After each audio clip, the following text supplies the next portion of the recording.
Muito bem, nós então trabalhamos aqui, com a nossa arquivologia, perfeito? Quando nós falarmos na nossa arquivologia, portanto, alguns detalhes importantes que nós devemos começar a trabalhar aqui, tá? Da onde vem essa ideia, primeiro raciocínio que nós temos, tá? A ideia que nós vamos trabalhar com vocês sempre pensando em quê? Primeira coisa importante que você vai pensar aqui, é na ideia daquilo que você chama de documento, fechou? Então, documento, primeira coisa mais simples do mundo que você começa a trilhar. Esse documento só chega nessa condição de documento se você perceber que existe o quê? Existe a questão de um suporte, coisa fácil, coisa simples, tá? E existe a questão de uma informação. Então, se ele tem uma informação para nós, então você vai dizer que isso aqui para nós passaria a ser um documento, perfeito? Primeiro detalhe importante que nós temos, documento normalmente é único. Você só faz um documento, claro? Quando você faz um documento, qual é a função desse documento? Então, o primeiro raciocínio que nós temos está aqui, ele deve servir para aquilo que seria a nossa administração. Claro? Então, o documento tem essa função, servir para a administração. Se ele vai servir para a administração, significa dizer o quê? Que ele vai servir para que nós tenhamos um gestor tomando algumas ideias, tranquilo? Ele vai tomar algumas decisões se ele tiver o quê? Alguma fonte de informação que possa simplesmente ser utilizada. Raciocínio importante que você não pode esquecer. Toda vez que você pensar nesse documento aqui, qual é a primeira coisinha que você deve pensar? Esse documento, primeira coisinha que brota na sua cabecinha significa dizer o quê? Aonde ele vem para nós, que tipo de informação ele vai possuir. Claro, nem sempre você vai encontrar que qualquer coisa que está prontinho ali possa ser considerado um documento. Esse documento, portanto, nós começamos a dizer para você que nós vamos tentar montar ele aqui na figura de um arquivo. Claro, esse arquivo virá para nós com qual expressão? A questão que nós vamos chamar de arquivística, tá? Que fica do mesmo tamanho, onde nós vamos estar comentando basicamente o quê? Que é você tentar gerir essas informações. Então você tem que gerir esses documentos que estão chegando. Tranquilo? Esses documentos que estão chegando para nós, como é que você vai gerenciar isso aqui? Com qual objetivo? Primeira situação. Esses arquivos, às vezes, pode aparecer com esse nomezinho aqui, são os fundos. Os fundos seriam os conjuntos de documentos que você tem. Por isso que você tem que uma das ideias que vai surgir aqui seria a proveniência dos documentos ou o respeito aos fundos. O que seria isso? Da onde é que está vindo isso aqui, que é o nosso conjunto de documentos, fechou? Então, esse nosso conjunto de documentos, portanto, vai formar o quê? A nossa ideia do arquivo. Detalhe interessante ainda, pode, a grosso modo, também ser designado como móvel, para você poder arquivar aquilo ali. Tranquilo? Detalhe importante, quando você pegar um documento, o primeiro raciocínio que nós devemos ter seria qual? Será que esse documento tem uma informação verdadeira? Essa é uma ideia que a gente sempre pensa assim, tá? Então, o primeiro ponto que nós vamos encontrar aqui, seria que o documento devemos partir sempre para o critério da autenticidade. Se esse documento é autêntico ou não. Importante, isso aqui não tem nada a ver com a informação ser verdadeira ou não. Fechou? A informação ser verdadeira é uma coisa, isso aqui é diferente da nossa veracidade. Se a informação é verdadeira ou não. Se você pegar um documento escrito assim, o Oli está gordo. Claro, essa é a informação. O Oli está gordo. É um documento, vem num papel com informação. O Oli está gordo. Essa informação, não minta. Essa informação é verdadeira? Não. É uma informação falsa, fechou? Nem sempre o que está escrito é falso. Nem sempre o que está escrito ali é verdadeiro. Essa eu estou dizendo para você que é falso, claro? Então significa dizer o quê? A informação está ali, é verdadeira? Não sei, mas ela deve ser autêntica. Ou seja, a fonte dela para nós deve ser o quê? Garantida. Claro? Então, por que nós devemos garantir a fonte? Por isso que você deve ter o quê? É muito comum ver você ter a presença dos papéis timbrados, que mostram a fonte de onde vem, a questão das assinaturas que você possui. Repare que às vezes você vai autenticar um documento seu, essa autenticação que você tem para dizer o quê? Que aquela assinatura, aquilo que está ali, é verdadeiro. Não significa dizer que a fonte que você está fornecendo seja verdade. Claro isso? Então qual é a ideia que nós temos? A ideia está muito simples. Você tem autenticidade, não significa dizer que aquilo seria o quê? Verdadeiro. Então você começa a montar para nós a questão do quê? Desse conjunto de documentos que nós vamos encontrar. Esse grupo de gestor que vai administrar aqui, ó. Qual é o raciocínio? Primeira fonte que você vai encontrar. Nós falamos que ele deve ser autêntico. Esse arquivo que nós temos, aqui é outra coisinha que costuma dar confusão, tá? É você pensar se esse arquivo aqui, ó, ele é o quê? Os arquivos são especiais ou você tem a presença de um arquivo especializado. Então, repare, isso aqui são nomes que às vezes podem dar confusão, mas é muito fácil de você conseguir guardar isso aqui, ó. Repare só. O que é especializado? O que seriam os nossos ditos arquivos especiais? O especial, moçada, é tudo aquilo que precisa de um cuidado básico diferenciado do resto. Se você observar, por exemplo, nós vamos encontrar o quê? Você não guarda, digamos, fotografias, umas voltadas para as outras. Claro? Pelo menos nós imaginamos que não. Se você guardar dessa forma, vai estragar a fonte de informação que você tem. Perfeito? A mesma maneira como você vai arquivar o quê? Os seus ditos filmes, ou você vai guardar os seus livros. Então, observa, quando você vai montar um cuidado especial, são aqueles que você tem de um arquivo dito o quê? Especial, a maneira como você guarda. A especialização é quando você mexe com o quê? Isso aqui você está mexendo obrigatoriamente, olha aqui, ó, com área de conhecimento, tá? Você pode pegar um conjunto, por exemplo, de determinações de resoluções médicas, um conjunto de situações envolvendo direito, tá? Isso para nós representa o quê? Ele representa algo que seria o quê? Especializado dentro desse contexto. Fechou? Então, quando você começa a trabalhar com aquilo que seria para nós arquivologia, você vai pegando alguns elementos essenciais. E o resto, moçada, eu sempre digo, ó, você que está em casa também, o resto sempre pensa assim, é uma linha de raciocínio muito tranquila.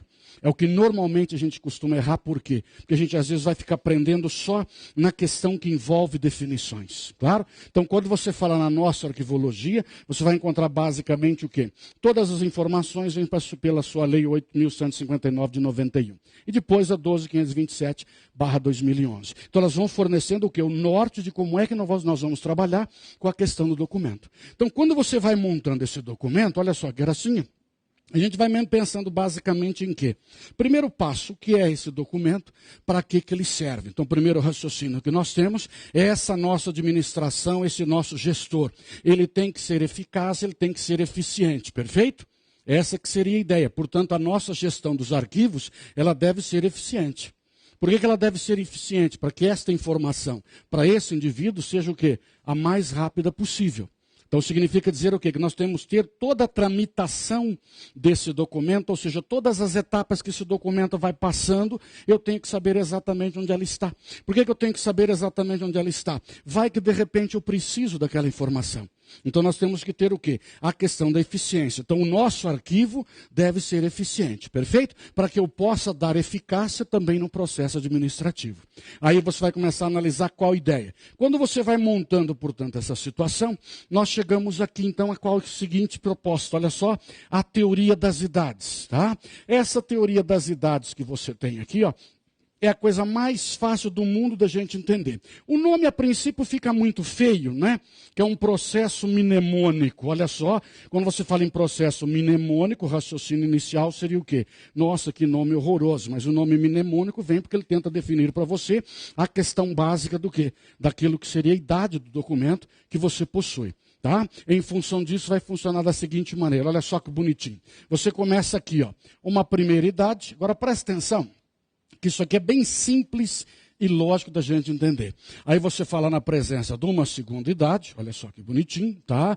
E nós encontramos a presença de uma terceira idade. Claro, quando fala em terceira idade, logicamente, pode ser também chamado de Oli. Não pode não, tá? Terceira idade funciona como? Não pode não, é igual aquela mentira do gordo, é mentira, tá? Então presta atenção, como é que a coisa vai funcionar? Olha aqui, você que está em casa estudando aqui não louco.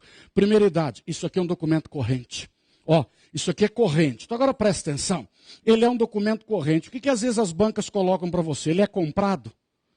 Você vai comprar? Não, ele é doado? Não. Significa dizer o quê? Que nós encontramos simplesmente que você tem o quê? Ele vai fluindo para você. Então ele vem na sequência. A administração vem passando para você. Perfeito? À medida que ele é corrente, qual é a situação que nós temos? Primeiro, ele vai sendo cumulativo ou não? Ele é cumulativo. Qual é a tradução disso? Você vai colocando um sobre o outro. Essa é a primeira ideia. Agora imagine então que você faça o seguinte, olha só. Eu vou começar a colocar um sobre o outro aqui, ó. Vou colocando um sobre o outro, vou fazendo uma pilha, uma pilha, uma pilha, uma pilha. Vou manipular isso aqui agora. Se eu vou manipular isso aqui, significa dizer o quê? É confuso chegar nisso aqui ou não? Então acontece o quê? Nós vamos criar então sistemas de gerenciamento. Claro, mas ele é cumulativo. Se ele é cumulativo, se ele vai passando para lá e para cá, primeiro raciocínio importante, olha aqui, ó, ele é orgânico. Por que ele é orgânico? Porque ele é vivo. Ele é vivo. Claro isso, ele está sempre em mudança ou não? Está sempre em mudança. Detalhe interessante desse corrente orgânico, olha aqui, ó, você pode também colocar a seguinte expressão, ele é ativo. Ele é ativo, significa, portanto, dizer o quê? Que esse documento, olha aqui, ó, as consultas que nós fazemos nesse documento, normalmente está aqui, ó, ela é em grande quantidade.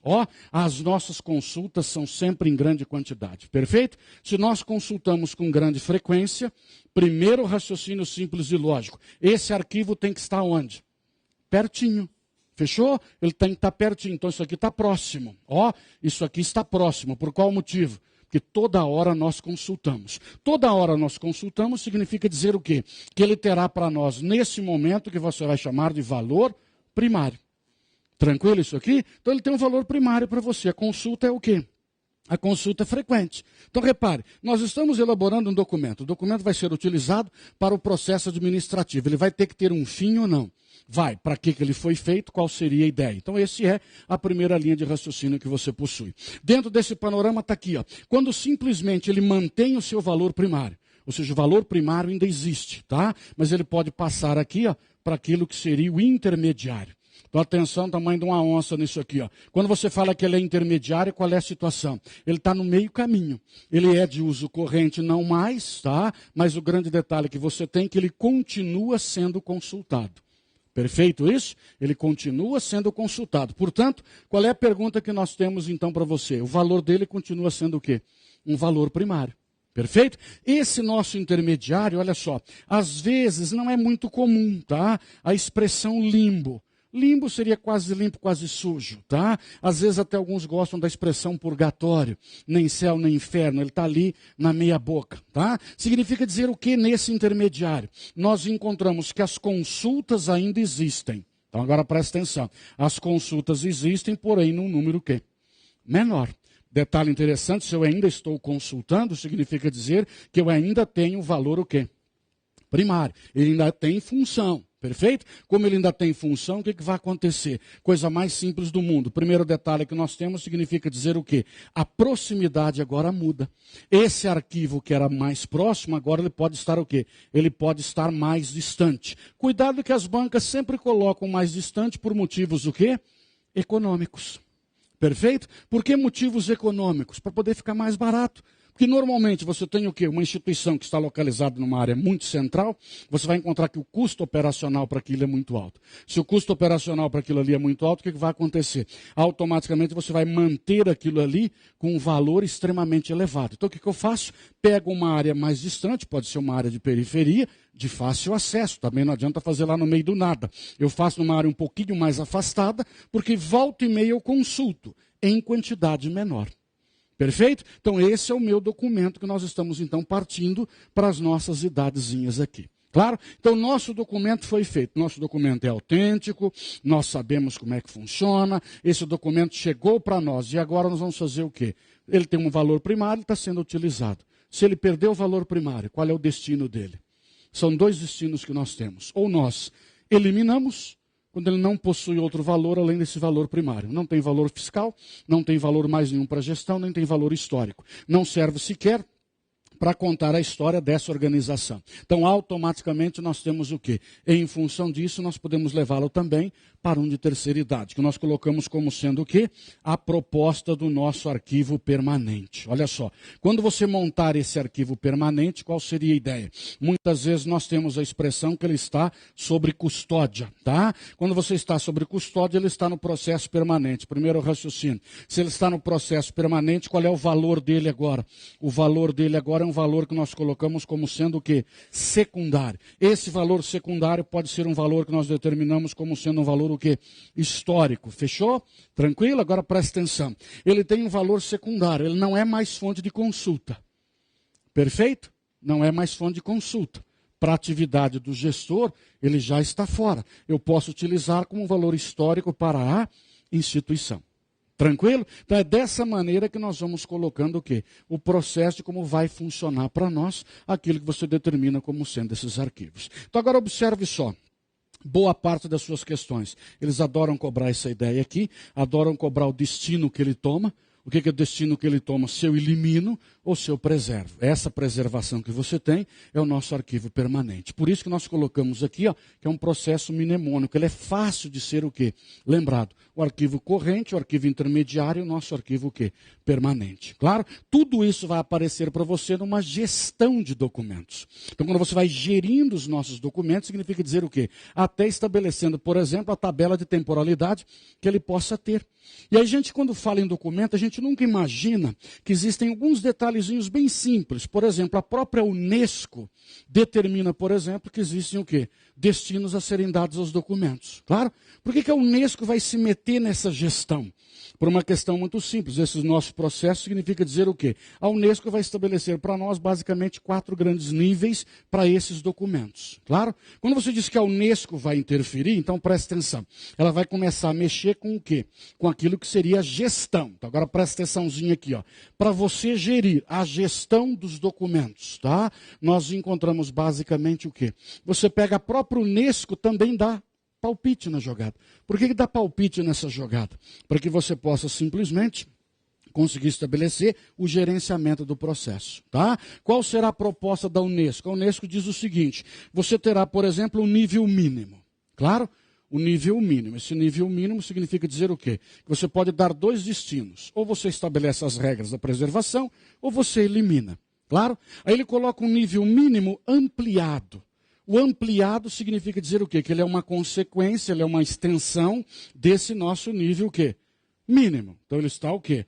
Ampliado. Então praticamente você começa a perceber aqui ó, que nós vamos criando vários arquivos diferenciados. Quando você entrar no nível intermediário, ele já vai tentar somar esses 2. É o mínimo mais o mínimo ampliado. Eu estou numa fase intermediária porque eu já começo a ter sistema de arquivos. Até que de repente ele vai chegar no nível máximo. Onde o nível máximo reúne o quê? Os 3 grandes elementos para você falar em arquivo. Então repare, tudo vem voltado para quê? Para essa gestão. Por exemplo, para nós vamos encontrar que existem o quê? As famosas comissões permanentes do quê? De administração de documentos. Então, quando você fala em comissões permanentes de administração de documentos, você vai falar no famoso SIGA, o Sistema Informatizado de Geração Arquivística de Documentos. Isso aqui normalmente vai trabalhar com os nossos órgãos públicos, tá? Com qual função? Para poder dar direcionamento a esses documentos. Então, repare que quando a gente fala na questão desse documento, não é uma coisa tão simplesinha assim, não, só faz o documento e vai embora. Nós temos a preocupação com que finalidade ele vai acontecer, qual é o fim a que ele será destinado. Claro? Um detalhe interessante que nós temos, que você começa a analisar dentro desse processozinho aqui, ó, você pode pensar muitas vezes que nós estamos falando num arquivo, que você pode estar pensando aqui em termos de biblioteca, que muitas vezes eles são muito próximos na maneira como você vai o quê? Se organizar, ou a figura até daquilo que seria o museu. Repare, isso aqui normalmente você fala nos nossos documentos, detalhezinho, nós normalmente não falamos que você vai o quê? Que você vai comprar isso aqui. O documento não tem a compra, perfeito? O documento também não será doado. Aqui eu posso ter compras e doações ou não? Posso ter compras e doações ou não? Posso. Você pegar obras de arte, por exemplo, olha aqui, ó. Muitas vezes as obras de arte são compradas por um museu. Aí você vai dizer, mas para que um museu vai comprar uma obra de arte? Porque se aquela obra for interessante, ela serve para quê? Ela serve pela função básica do museu, que é qual? O entretenimento. Olha aqui, ó. Se ela é um entretenimento, qual é o raciocínio que você possui? Ela também tem uma função que vinculada a um processo cultural. Está aqui, ó. Ele é cultural. Mas eu posso comprar um acervo com qual objetivo? Para que eu possa atrair visitantes. Então nós encontramos que isso aqui, ó, ele pode vir de compras ou doações. Quando você fala na biblioteca, é o mesmo raciocínio. Mas normalmente a biblioteca estabelece o quê? Os produtos são iguais. Fácil da gente entender, né? Biblioteca, te lembra o quê? Livro. A ideia do livro. Ou seja, a biblioteca tem o quê? Livro. Você não vai encontrar uma estátua na biblioteca, a não ser que seja um enfeite, tá? Mas uma biblioteca vai ter o que para você? Livro. Quando nós chegamos no museu, ele pode ter várias situações diferenciadas ou não? Pode. Por qual motivo? Porque ele passou a ser eminentemente o quê? Um entretenimento. Agora, isso aqui é um processo eminentemente o quê? Documental. Perfeito? Aí você vai dizer, mas Olido, se é um documento, pode passar para essas situações? Até pode. Se você pegar, por exemplo, pega aí a nossa carta do Pero Vaz de Caminha. Ou seja, para nós hoje é basicamente o quê? É uma fonte de informação de museu. Claro? Então você pode ter a carta testamento do Getúlio Vargas, já é o processo envolvendo o quê? A figura de um museu. Então repare, aquilo que às vezes você imagina como sendo um documento, ele passa a ser uma peça eminente do quê? De um museu. Então são pequenos detalhes que a gente normalmente deve ir o quê? Tentando manipular esses detalhezinhos. O que a gente sempre insiste para você? As questões que nós temos, por exemplo, das suas provas, como é que você deve fazer? Gente, pense, você que está em casa também, pense. Linha de raciocínio. Claro? O que significa dizer linha de raciocínio? Seu ponto de partida é você primeiro analisar a questão daquelas idades. Perfeito? Primeiro raciocínio é essas idades. Saiba que o documento ou você joga fora ou você preserva. Esse é o caminho que você tem. A partir do momento você começa então o processo de gerenciamento. Então você vai tentando classificar o documento. Claro? Ou seja, o processo do trâmite. Qual é o caminho que esse nosso documento vai passar?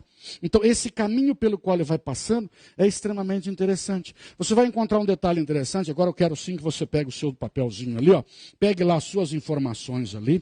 Vai aparecer para você ali onde diz assim, quer ver? Procura no seu texto ali, vai aparecer o seguinte detalhe, onde tem o termo arquivo permanente, ele está na sua página de número 3. O arquivo permanente aparece na página de número 3. E ali aparece uma lei interessante, 8.159/91, artigo 8º, parágrafo 3º. Olha só, olha o que diz a lei. Consideram-se permanentes os documentos de valor histórico, probatório, ou seja, servem de prova, e devem ser definitivamente preservados. Ou seja, aquele que possui para nós o quê? Um documento secundário, um valor secundário. Claro? Um pouco mais abaixo, pega lá a sua canetinha, pinta ali para mim quando vem assim, ó. Classificação dos documentos. Como é que você classifica? A primeira fonte que você tem ali, ó, é o gênero. Pinta isso para nós. Então, quando você fala que nós temos a imagem de um gênero, significa dizer o quê? Como é que é essa sua informação? Como é que normalmente nós fazemos confusão?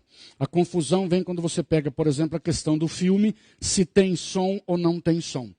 O som é uma informação, perfeito? O som pode ser utilizado como informação. Se você quiser contar a história brasileira tendo por base somente músicas, você consegue. Claro? É só você fazer o quê? Uma linha do tempo e você vai percebendo exatamente como é que estão essas músicas. Exemplo fácil, as nossas músicas de contestação vão aparecer aonde?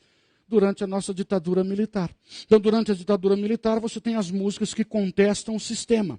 Ele contesta a estrutura. Perfeito? Então você pode perfeitamente ir contando o quê? A história. Se um filme for mudo, ele também é uma fonte. Claro, o filme mudo também continua sendo o quê? Uma fonte. Perfeito? Ao mesmo tempo você tem o quê? Esse nosso documento. Para você chegar nesse documento, tá? Você parte desse caminho aqui, ó. A ideia de que existe a figura de um rascunho. Claro, a ideia é que você vai passar desse rascunho, você vai passar para onde? Para aquilo que nós colocamos uma minuta. Dessa minuta você chega na questão do original. Desse original aqui, ó, nós vamos chegar, portanto, na figura da cópia. Então, agora presta atenção. Quando você fala nesta linha de raciocínio aqui, ó, observe o rascunho é aquilo que permite que você faça o quê? Qualquer coisa. Claro, o rascunho é aquilo que você faz qualquer coisa. Pode colocar um monte de anotações da maneira que você quiser. Nem valor legal eles possuem. Quando você chega numa minuta, você já evita a questão que envolve o quê? Rasura, você já deixa isso para o segundo plano, para você partir para aquilo que seria o nosso documento original. Esse nosso documento original aqui, ó, você pode partir para a cópia, que seria o quê? O fiel àquilo que está aqui. Tanto é que nós vamos encontrar que existe qual a ideia. Quando você fala em cópia, a gente começa a pensar assim, ó. A gente fala em preservação, a gente fala em conservação, tá? Tudo isso que nós temos aqui, observe só. Veja só como é que é muito fácil. Olha aqui, quando você fala nesta cópia, hoje nós estamos partindo muito para quê? Para a questão que você deve digitalizar as informações. Claro? Por que nós devemos digitalizar as informações? Primeiro, para que você possa diminuir o quê? O espaço que ele está sendo ocupado. Perceba que hoje você vai fazer, por exemplo, um currículo, as empresas pedem que ele venha por onde? pede que ele venha por via e-mail. Claro. Por que eles pedem por via e-mail? Para que você evite o quê? O papel. Por que evitar o papel? Você imagina uma empresa com 50, 60, 70 mil funcionários, a quantidade de currículos que ela não teria. Então ela vai ter que disponibilizar um grupo de pessoas para aquilo ali, com qual objetivo? Somente para poder manipular aquilo ali. Agora imagine que de repente alguém peça a um funcionário de um determinado setor. Então eu tenho que ter um gerenciamento para aquele processo. Claro? Então a digitalização hoje é um caminho, a questão da microfilmagem é outra. Lembre sempre assim, ó, todos os seus cheques que são emitidos, eles são coordenados e são depois feitos o quê? Você microfilma. Essa microfilmagem para diminuir o quê? A quantidade de papel que você possui. É uma regulamentação que vem desde os anos 60. Então, desde 68, você já vem regulamentando o quê? Aquilo que seria para nós a chamada microfilmagem. Como maneira de você o quê? Preservar. Agora, observe só, nessa nossa digitalização, qual é o cuidado que você deve ter, mas um cuidado fabuloso. Questãozinha que já caiu para vocês dizendo o quê? Eles colocaram a escala do documento. Olha que só sacanagem. Por quê? Porque a escala a gente começa a pensar. Documentos cartográficos, por exemplo, a figura do mapa, ele vem em escala. Por que ele vem em escala? Porque não podemos fazer o mapa no tamanho original. Então, no cantinho do mapa vem escrito lá, escala de 1 por 5 mil, 1 por 50 mil, 1 por 100 mil, 1 por 10 mil, que é para você poder ter uma noção do quê? Eu diminuí uma área muito grande, perfeito? Então, você fez o quê? Você fez a ideia de um mapa, tá? Quando você vai digitalizar a sua imagem, primeiro raciocínio, ele colocou essa escala. E qual é a escala? Aí você fala, meu Deus, e agora? Vamos só pensar bem pequenininho. Quando você pega o seu scanner na sua casa, que você vai digitalizar o seu scanner. Aquele papel, aquele documento que você colocou ali, aquela imagem que você colocou ali, ela sai exatamente o quê? Do mesmo tamanho. Ou seja, a escala é 1 por 1. Ele sai do mesmo tamanho. Perfeito? Depois, quando você vai arquivar, você pode até diminuir se você quiser. Não interessa mais nada para você. Mas a escala dele é o quê? A famosa ideia de 1 por 1. Perfeito? Situação que nós temos, pegue só um outro detalhezinho ali para nós, um pouquinho para frente, você vai encontrar a seguinte informação. Veja só que bonitinho. Vai aparecer ali para você, ó, onde aparece na página de número 5, as fases da gestão de documentos. Olha só, quais são as fases da gestão de documentos? Aparece ali onde está a gestão da informação dos documentos, tá? Aparece assim, a produção, utilização e destinação. Então essas são as 3 grandes fases que você tem. Você produz, você utiliza e você faz o quê? O destino. Então significa dizer o quê? Esses são os caminhos que nós temos para a preservação e conservação daquilo que seria o quê? A nossa documentação. Claro? Então primeiro detalhe importante que você tem que ter sempre, moçada. Costume pensar com muito carinho, pense sempre com calma, tá? A ideia básica é essa, você que está em casa nos acompanhando ali, né? Você que está sempre analisando com calma, essa que seria a grande ideia. Se você pegar, por exemplo, normalmente as questões que a gente faz, e a gente às vezes comete o erro, a gente comete o erro por quê? É pela pressa, e não pensar da maneira mais simples possível como a gente tem trabalhado. Então a ideia básica que a gente teria para passar para vocês que estão em casa, para você que está aqui, é exatamente essa, tá?